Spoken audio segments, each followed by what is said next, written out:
तू सबका आधार, कण कण में है बस रहा तेरा रूप अपार। तीन काल है सत्य तो है संसार, वासी है प्रभु अविनाशी करता। दया से तेरी हो सभी भवसार, निराकार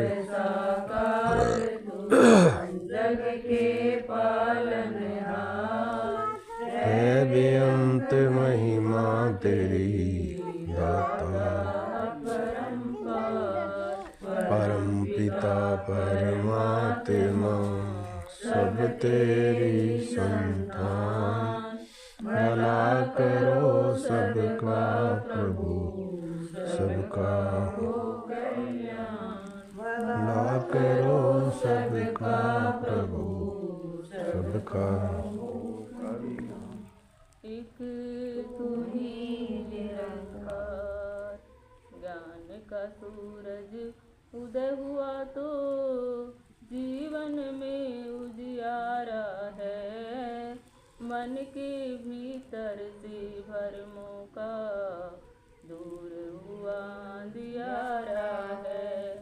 ज्ञान का सूरज उदय हुआ तो सही गलत को जान लिया। अविनाशी का पता चला है, नश्वर को पहचान लिया। ज्ञान का सूरज उदय हुआ तो राह नजर अब आई है। दर पे दर की ठोकरों से मंजिल पाई है। ज्ञान का सूरज उदय हुआ तो हुई है रोशन आत्मा। कई हर देव देख लिया है, कण कण में परमात्मा। एक तुम ही। ज्ञान का सूरज उदय हुआ तो जीवन में उजियारा है।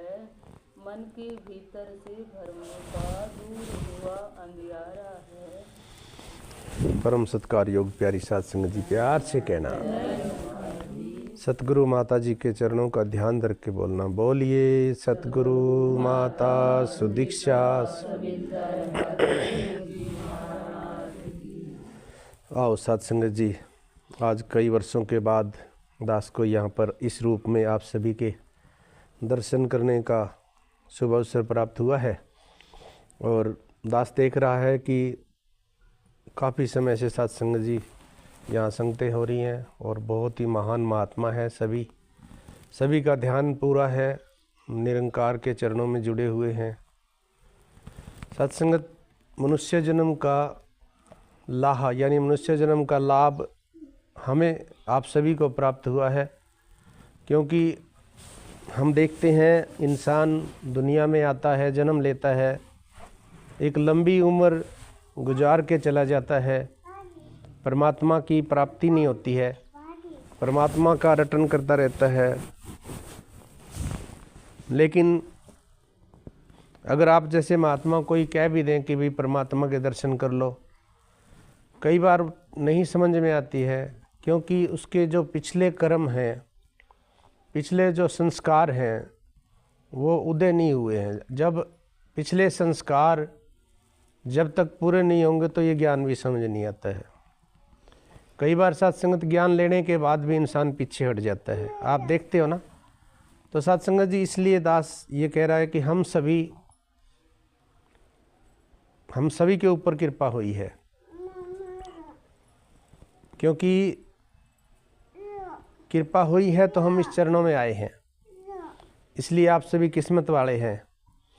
सत्संग जी, सुनार की दुकान पे जहाँ हीरा बेचा जाता है वहाँ कोई ग्राहक जाता है कभी कभी, और करियाने की दुकान पे भीड़ लगी रहती है। तो साचे का कोई ग्राहक ना ही, झूठे जगत पतीजे जी। कबीर जी कहते हैं कि सच्चे का कोई ग्राहक ना ही, सिर्फ झूठ की तरफ, यानी जो चीज़ें चमक रही हैं, चमकती हुई चीज़ों की तरफ ही इंसान दौड़ लगा रहा है। और साथ संगत कृपा हुई है, दास देख रहा था, सुन रहा था, बहन जी बैठे हैं। दास जब यहाँ पे आता था कपड़ा बेचने पहले, तो बहन जी के पास बैठता था। उस समय ये चल नहीं पाते थे और महात्मा कहते थे कि आप चलोगे। सत्संग जी कृपा हुई है, ये पूरा सतगुरु है, परमात्मा पूरा है, इसके भंडारे में कोई कमी नहीं है।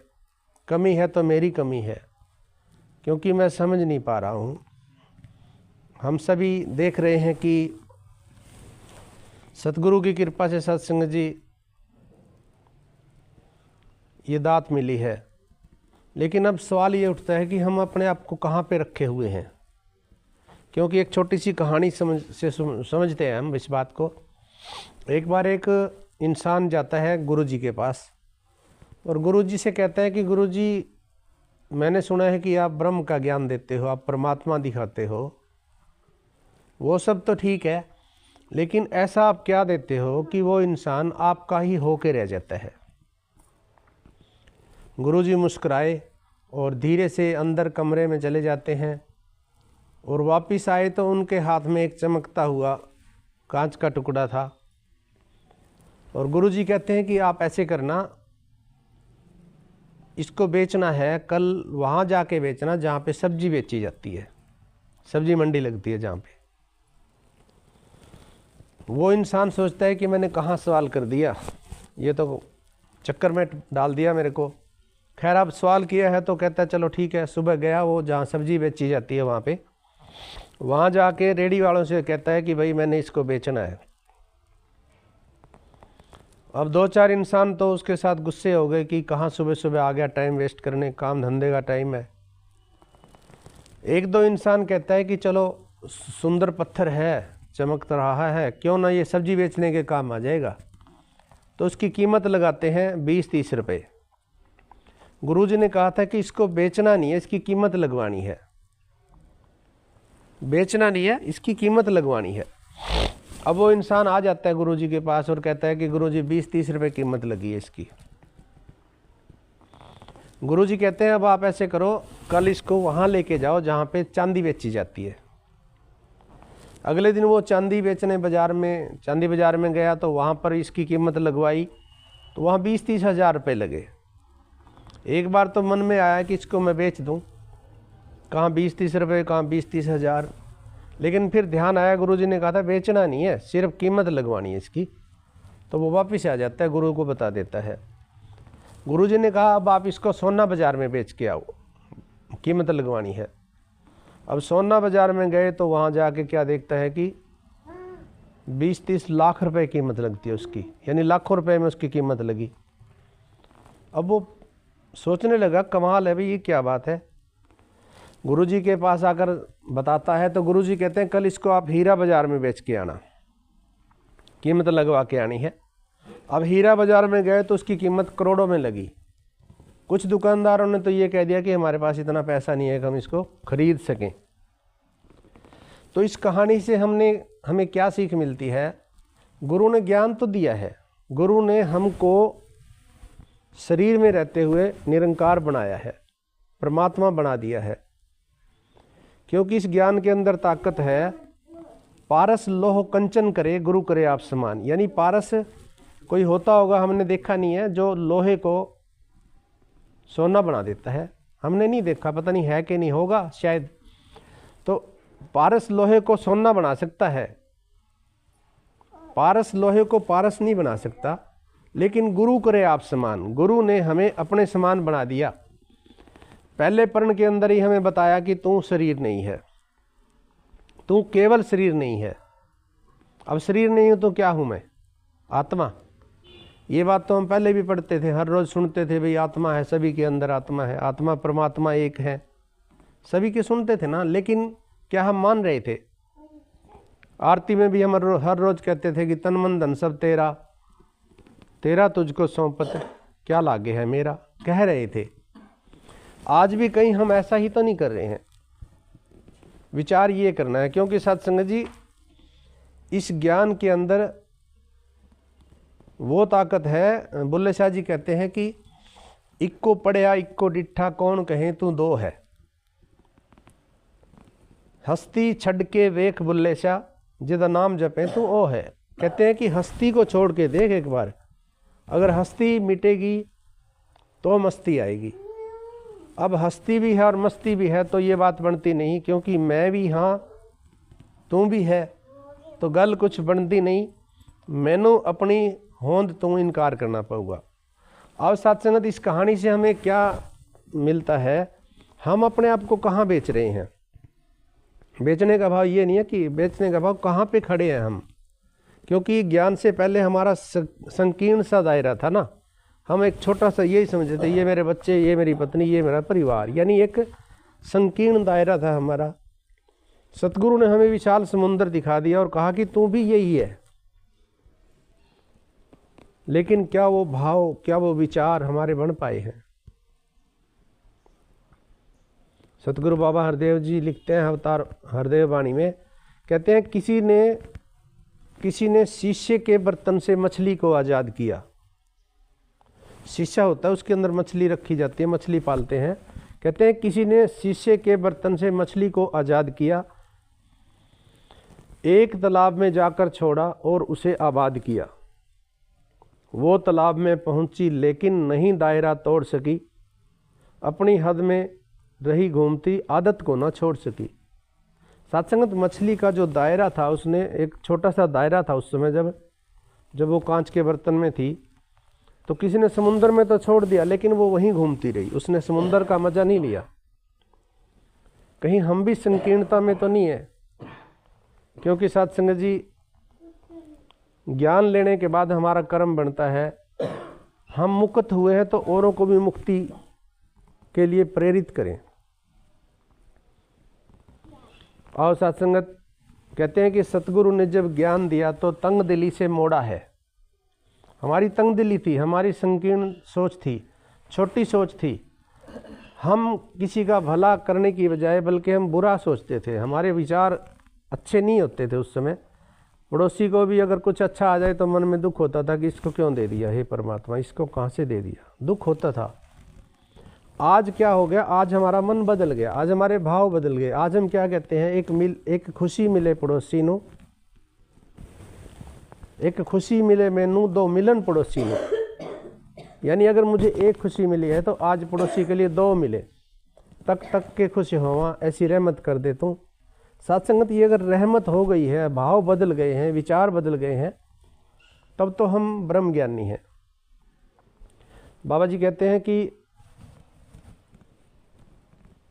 सतगुरु ने जब ज्ञान दिया तो तंग दिली से मोड़ा है, अनहद और विशाल प्रभु से पल में नाता जोड़ा है। लेकिन है अफसोस के इंसान तंग दिली से हटा नहीं, जहाँ खड़ा था वहीं खड़ा है, उससे आगे बढ़ा नहीं। अभी भी भाषा वही पुरानी, अभी भी चलता चाल वही, अभी भी लब पर तेरा मेरा, अभी भी दिल का हाल वही। कहते हैं कि सीमाओं की हदें तोड़कर बंदे सभी विशाल बने, कहे हर देव जहाँ में रहकर जिंदा एक मिसाल बने। एक जिंदा मिसाल कायम करनी है ब्रह्म ज्ञानी महात्माओं ने, क्योंकि ज्ञान तो लिया है, ज्ञान मिल गया और हमें विश्वास भी है कि ये पूरा है। इसने हमने जो मांगा इसने दिया भी है। दास के साथ बहुत सी ऐसी चमत्कार कह लो या घटनाएं कह लो हुई। एक घटना दास को याद आ रही है सत्संग जी। दास सेवा कर रहा था, बिजली की लाउडस्पीकर की सेवा जो मिली हुई है।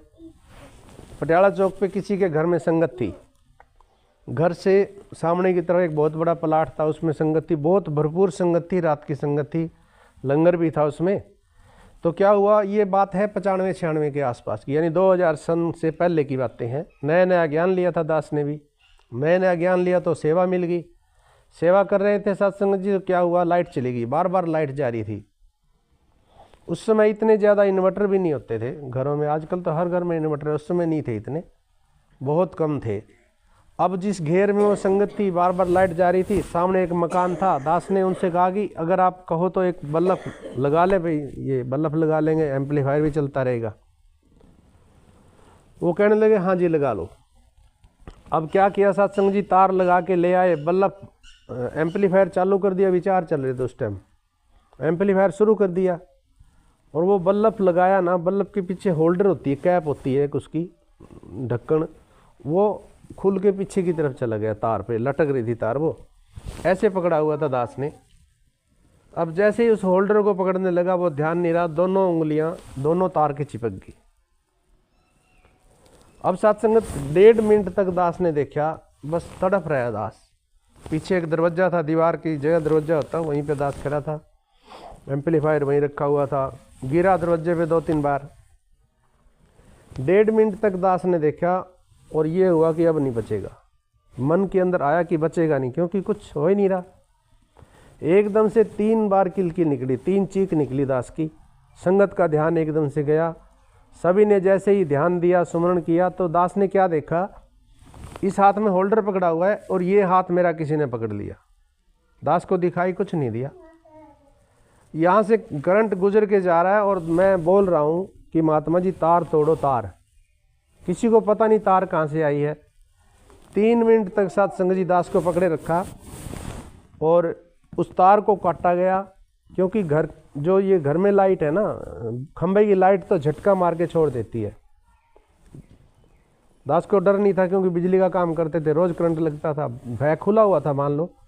लेकिन जो घर की लाइट थी, इन्वर्टर की लाइट, वो करंट पकड़ लेगा तो झटका नहीं मारती, वो जब तक काटोगे नहीं या बंद नहीं करो तो छोड़ती नहीं है। नहीं पता था दास को भी।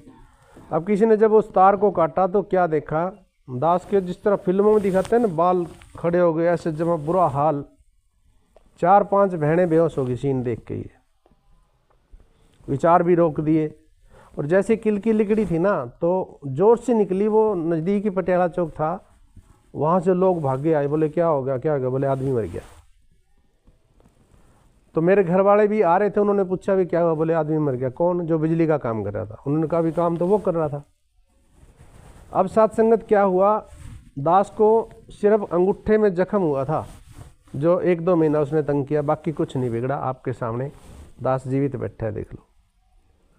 दास ने विचार किया, भी मैं तो सत्संग कर रहा था, सत्संग में मुझे क्यों करंट लगा। भाई ऐसा गुरु होता तो आती है ना बातें मन में, दास के भी आई। विचार करते करते करते बात निकली क्या, ज्ञान से पहले दास, शादी से पहले जब छोटा सा था, दुकान होती थी दास की नारायण में, रेडियो टेप रिकॉर्ड वगैरह ठीक करते थे उस समय। वहाँ एक ज्योतिषी आया था दास के, आता रहता था वो, रेडियो वगैरह पता नहीं कुछ ठीक कराने आता था, और वो कहता हाथ दिखा दिया दास ने उस टाइम हाथ। हालांकि कुछ विश्वास नहीं होता था उन चीज़ों का उस समय भी, दास को उस समय भी नहीं होता था, उतना खास नहीं था, लेकिन ठीक है दिखा दिया तो वो देख के घबरा सा, यानी परेशान सा हो गया। दास ने पूछा क्या हुआ, कहता है भाई कुछ नहीं। मैंने कहा नहीं बताओ, कहता है नहीं कुछ नहीं है। कहता है चिंता तो नहीं करेगा, मैं क्या नहीं। कहता आपकी किस्मत में 2 चीज़ें हैं, एक तो आपका इतना बुरा एक्सीडेंट होगा कि आप बचोगे नहीं, आपका एक्सीडेंट होगा, उस एक्सीडेंट में आप बच नहीं सकते। दूसरा, आपके पास धन की कमी रहेगी, अगर 100 रुपये चाहिए तो 70 रुपये आपके पास है, 30 बाहर से लाओगे। अब सत्संग जी थोड़ी चिंता हुई इस टाइम दास को, तो वो कहता अभी नहीं होगा, कुछ चिंता मत करो, ये आपकी ज़िंदगी के बीच के टाइम में, जब ज़िंदगी का बीच आता है ना, यानी लगभग आधी उम्र पे, आपको होगा, डरने की जरूरत नहीं है। तो चलो चिंता खत्म हुई। अब सत्संगत विचार करया दास को, जब वो करंट ने पकड़ा था तो अगले दिन दास ने अखबार पढ़ रहा, देख रहा, उसमें नगूरा गांव की खबर आई हुई थी कि एक आदमी को करंट लगा और तुरंत मर गया वो। दास अखबार को पढ़ रहा है और इससे बातें कर रहा है, देख रहा है। भाई मेरे को 3 मिनट पकड़ा सत्संग जी, 3 मिनट जोटे को भी मार दे, इतना ज़्यादा, और उस आदमी को करंट लगा, तुरंत मर गया वो। तो सत्संगत ध्यान आया कि ये तो होना ही था, लेकिन मैं सत्संग में ना होता तो नहीं बचना था। सेवा कर रहा था, सत्संग कर रहा तो बच गया। अब सत्संग जी ये बात दास ने अभी आज से 4 साल 5 साल पहले संगत में सुनाई एक बार दास ने जींद में। तो संगत की समाप्ति के बाद एक महात्मा दास के पास आए, कहते हैं आपका हाथ पकड़ा हुआ था बाबा जी ने। कहते मैंने देखा बाबा जी हाथ पकड़े हुए थे, दास को नहीं दिखा। देखो सच्ची बात बोलनी चाहिए। तो सत्संग जी ये कहानी है, ये तो पूर्ण है, कमी है तो मेरी है, कमी है तो मैं समझ नहीं पा रहा हूँ, मैं अपने आप को कहाँ रखे बैठा हूँ। कहीं पर मैं माँ बन जाता हूँ, कहीं पर पिता बन रहा हूँ, कहीं पर भाई बन रहा हूँ। ये सब रिश्ते हैं, ज़रूरी हैं, इनको छोड़ना नहीं है। लेकिन साथ में ये संसार भी मेरा है, क्योंकि एक पिता एक कस के हम बालक, ये परमात्मा हम सभी का पिता है। लेकिन हम क्या करते हैं, जाति पातियों में उलझ जाते हैं। हम इस राम परमात्मा को राम, इसके नाम तो वैसे तो बहुत नाम है, और असल में देखो इसका कोई नाम नहीं है, क्योंकि ये पिता है सबका, और पिता का नाम बच्चे कैसे रखेंगे। लेकिन वेदों में आया है कि शेष नाग एक नाम हर रोज नया उच्चारण करते हैं। यानी इसके तो इतने नाम हम गिन भी नहीं सकते, हम 200-400 नाम गिनवा देंगे, लेकिन इसके तो बहुत नाम है। बात नाम की नहीं है, कोई इसको राम कहता है, कोई अल्लाह, कोई गॉड, कोई खुदा, कोई परमात्मा, कोई अकाल पुरख। नाम तो बहुत है, नाम के अंदर गुण छुपा हुआ है। राम क्यों कहते हैं, क्योंकि ये रमे हुआ है ना। प्रभु क्यों कहते हैं, क्योंकि पर मैंने पहले भू मैंने धरती, भूमि से पहले जो था। भगवान कृष्ण ने भी कहा कि जब ये धरती, सूरज, चांद, तारे कुछ भी नहीं था तो मैं था। हम इसको निरंकार के नाम से पुकारते हैं। लंबी बात की बजाय दास सीधा टॉपिक पे आता है। निरंकार का अर्थ क्या है। जैसे राम का अर्थ है रमा हुआ, निरंकार का अर्थ है आकार रहित हो जाना। यानी पंजाबी में कहते हैं निरंकार, संस्कृत में कहते हैं निराकार, और हिंदी में कहेंगे तो इसका अर्थ है कि आकार रहित हो जाना। लेकिन मैं आकार देखता हूँ, मैं देखता हूँ ये हिंदू, ये मुस्लिम, ये सिख, ये ईसाई। अगर मैं आकार देख रहा हूँ तो मैं निरंकार नहीं हूँ। मैं देखता हूँ ये बहू, ये सास, ये पिता, ये पुत्र, यानी आकार को देख रहे हैं। और जब तक आकार है तो सत्संग जी निरंकार नहीं है, यानी निरंकारी नहीं है। सतगुरु ने पांच प्रणों में यही तो खत्म किया ना।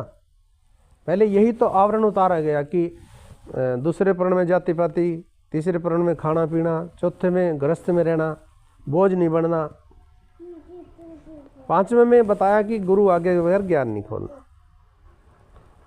लेकिन ये भी कहा कि मुंडा जे हो जाए मॉनिटर मास्टर नहीं अखवा सकता। जब सबक पक्का हो जाए तो कोई बात नहीं, लेकिन हम चर्चा कर सकते हैं। इसका मतलब ये नहीं है कि हम ज्ञान दें, हाँ चर्चा तो कर सकते हैं जिसने ज्ञान लिया हुआ है। आओ साथ संगत, कृपा करो, सतगुरु पूरा, ज्ञान पूरा, निरंकार भी पूरा है। कमी कहाँ है, विचार करें। क्या मैं इसको हर समय याद करता हूँ। ज्ञान के बाद बताया गया 3 कर्म, सत्संग, सेवा, सुमरन। सत्संग ग्रुप में भी कर सकते हैं, हम अकेले भी सत्संग कर सकते हैं। सत मैंने परमात्मा, संग मैंने साथ रखना, यानी याद रखना, इसके एहसास में रहना, ये है सत्संग। सेवा हम करते हैं घर में। अगर हम ये देख रहे हैं कि ये मेरे गुरु का रूप है, तो सेवा घर में भी हो गई और भवन पे भी सेवा हो गई। घर में हम ये देखें कि नहीं मैं बड़ा ये छोटा, मैं बड़ी ये छोटी, नहीं, फिर नहीं। सुमरन सत्संग जी, सुमरन है याद। याद क्या, मैं क्या भूला हुआ था जो सतगुरु ने मुझे याद दिलाया। मैं भूला हुआ था, मैं शरीर समझे बैठा था अपने आप को। सतगुरु ने कहा कि तू केवल शरीर नहीं है, शरीर में ये निरंकार है। सत्संगत, जब शरीर में से आत्मा निकल जाती है तो शरीर तो पड़ा है, फिर आंखें क्यों नहीं देख रही हैं, कान क्यों नहीं सुनते हैं, मुंह बोल क्यों नहीं रहा है, हवा भी है, सांस क्यों नहीं ले रहा है, क्योंकि इसने अपनी शक्ति को रोक दिया। तो आओ सत्संगत, सुमरन क्या है, सुमरन है याद। इसने मुझे याद दिलाया तू केवल शरीर नहीं है, तू ये है, असल स्वरूप ये है। लेकिन जो इसको याद रखते हैं, भाई मैं शरीर नहीं हूं, तो अब यह नमस्कार हुई है तो शरीर को नहीं हुई। घर में भी अगर शरीर देख रहे हैं तो फिर वो निरंकार नहीं है। खुदा वो हरगिज खुदा नहीं जो इधर तो है और उधर नहीं। घर में अगर हम देख रहे हैं ये मेरी सास नहीं सतगुरु है, तो सतगुरु का रूप हो गया। ये बहू, सास बहू को देख रही है कि ये मेरे सतगुरु का रूप है, तो प्यार हो गया सत्संग जी। दीवारें गिर गई सारी की सारी, पिता पुत्र में देख रहा है। अगर ऐसे भाव बन गए हैं तो फिर हम पूर्ण हैं, फिर कोई कमी नहीं है सत्संग जी। आओ सत्संगत, विचार और सोच के द्वारा हमारे को हमारे कर्मों का फल मिलता है। जो हमने बोया था पूर्व में, आज से 20-30-10 साल पहले, वो आज हम काट रहे हैं। आज हम जो बोएंगे वो 10-20 साल पीछे काटेंगे। बोने का भाव क्या है? मन में जो बो रहे हैं। इस शरीर में मिट्टी लगी हुई है, 5 चीज़ों से शरीर बना, मिट्टी, आग, पानी, वायु, आकाश। मिट्टी के अंदर जो डालोगे वो पेड़ बनेगा। मन है, मन के अंदर जो डाल देंगे, अब मन के अंदर बुराई डाल रहे हैं तो बुराई मेरे आगे आ जाएगी। मन में अगर दूसरों की भलाई डाल रहे हैं तो भलाई मेरे सामने आएगी। यही ज्ञान है। कहते हैं बाबा जी, ज्ञान लेकर ज्ञान का जिसने ना उपयोग किया उसको लाभ मिला न कोई, ना उसने आनंद लिया। सिर्फ ज्ञान लेने से कोई बात न बनने वाली है, बिना कर्म के यह जिंदगी नहीं संवरने वाली है। ध्यान बिना ये ज्ञान कभी ना उतरेगा इस जीवन में। हर पल हर छिन सुमरण वाली जोत जगानी है मन में। ऊपर ऊपर तैरने वाला हासिल क्या कर पाएगा, गहराई में जाने वाला हीरे मोती। आओ साथ संगत, कृपा करो। बस एक तो हमने इसका ध्यान करना है, अपने घर में हर रोज़ सुमरण करें। वैसे तो श्वास श्वास सुमरण चलना चाहिए, लेकिन चलो नहीं चल पाता हमारा, तो रटन करेंगे। रटन करते करते सुमरण हो जाएगा। दूसरा, अपने घर में देखें हम अवतार वाणी कब पढ़ते हैं हम? क्या कभी परिवार के साथ बैठ के हमने 5 परण 9 द्वारे की बात चर्चा की? क्या हमने कभी सुमरण किया घर में बैठ के? क्योंकि श्वास श्वास तभी चलेगा जब घर में करेंगे। शुरू में तो रटन होता है, रटन करते करते मन की अवस्था बनती है, फिर आत्मा की अवस्था बनती है। लंबी बातें हैं साथ संगत जी, लेकिन समय कम है। तो साथ संगत जी अपने घरों में सुमरण करें, हर रोज़ ज़्यादा से ज़्यादा सुमरण करें, क्योंकि हम बंधे हुए नहीं हैं किसी सीमा में। वैसे तो श्वास श्वास सुमरण चलना चाहिए, लेकिन वो अवस्था धीरे धीरे बन जाएगी, कोई बात नहीं है। तो आज समय साथ संगत जी सीमित सा ही था, इतना ही था। समय शायद आगे बढ़ गया है, माता जी आगे नहीं बढ़ने देते, आदेश भी यही है, लेकिन चलो बख्श लेना। जो फालतू समय हो गया उसके लिए दास क्षमा चाहता है। और अरदास कर रहा हूँ, आज संतों महात्माओं ने यहाँ चरण डलवाए हैं, आप संतों को बुलाया है, आप संगत माँ हो, इस परिवार को सुख दो।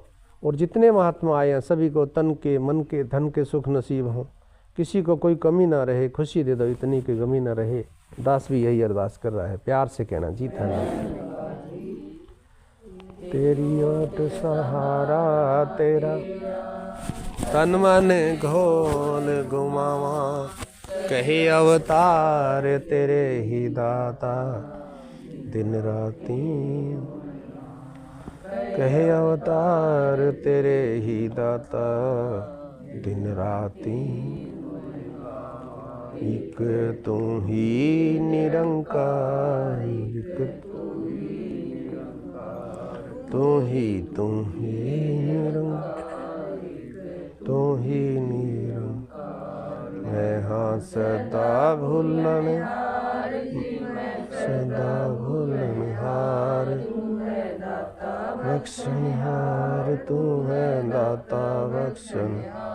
मेरे अवगुण नाची तार, मेरे अवगुण नाची, तू ही निरंकार, तू ही निरंकार, तू ही निरंकार, तू ही निरंकार। तेरा रूप है ये संसार, तेरा रूप है सबदा भला करो करतार, सबदा भला करो। मेरी मांग है दातार, मेरी मांग है दातार, तू ही निरंकार, तू ही निरंकार, तू ही निरंकार। मेरा डोले ना इतबार, मेरा डोले ना इतबार, बख्शो श्रद्धा भक्ति प्यार, संतां दा सत्कार करा मैं, संतां दा सत्कार। तू ही निरंकार, तू ही निरंकार।